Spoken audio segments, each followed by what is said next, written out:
Hello again. Oh, there's a brightness there. I don't know what's going on with that. But I'm going to have to try to work with that. Um, I am talking about injuries now and things to avoid, how to avoid injuries for different parts of the body. The first part is the wrists. And I think it's just really important to warm up your wrists really good.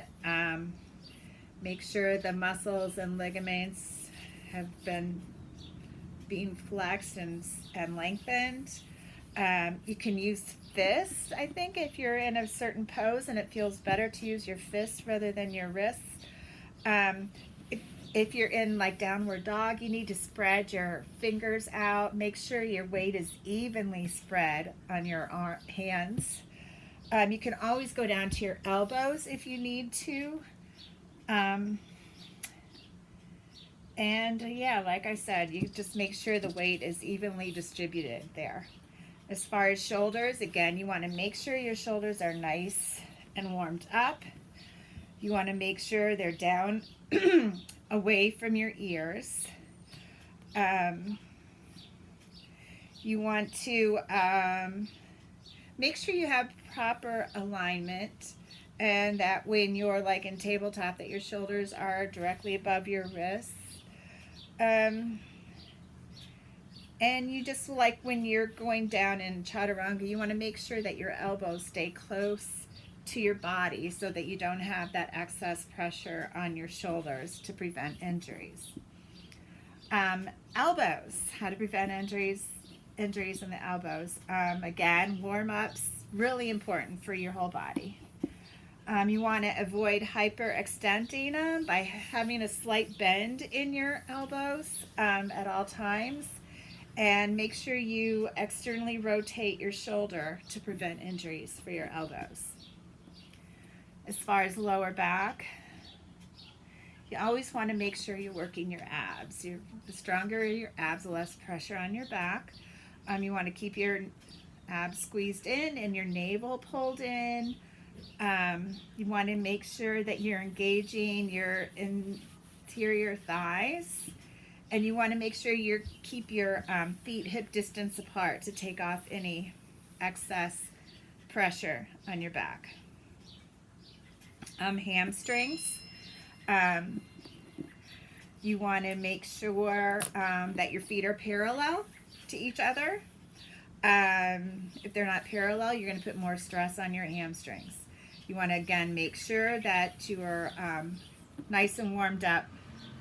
And again, that your feet are parallel and they're apart. They're not together. If you have any hamstring issues, you don't want to keep your legs close together all the time. Now for your hips, if you're having hip issues, you want to make sure that you decrease your stance. Like if you're in goddess, for example, if you're in pain, you just want to loosen up a little bit. You want to decrease that. And you want to focus more on the stability and your breathing in those poses rather than getting deeper into your hips. And then your knees. You don't want to flex your knees. You don't want to rotate your knees. And if the squats are bothering you, you don't want to go too low in a squat. You can use your blocks for alignment here. If you're having problems just going on your all fours, you can use blocks to help you align.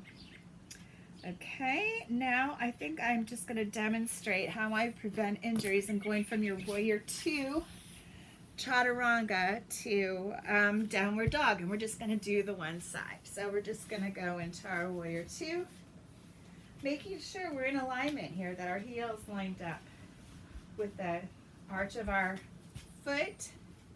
And we are going to have our body facing the long edge of our mat, our shoulders backing down away from our ears, our front knee bent, arms out.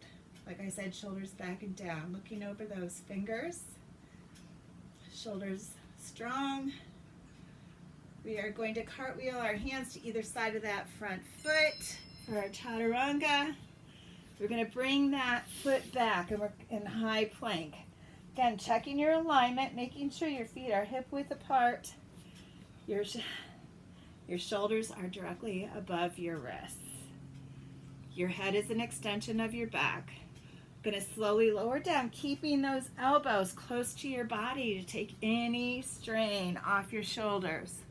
Come on down.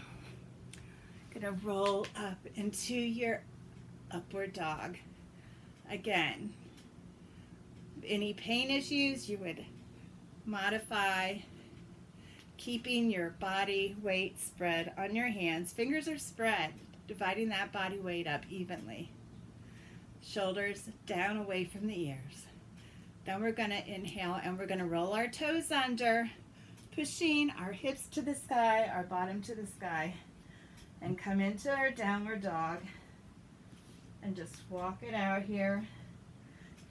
Feet hip width apart, not hyperextending our elbows or our knees. Taking it easy here, preventing any injuries. Distributing our weight again evenly between our hands and our feet here too. And there we go. Alrighty. Thank you.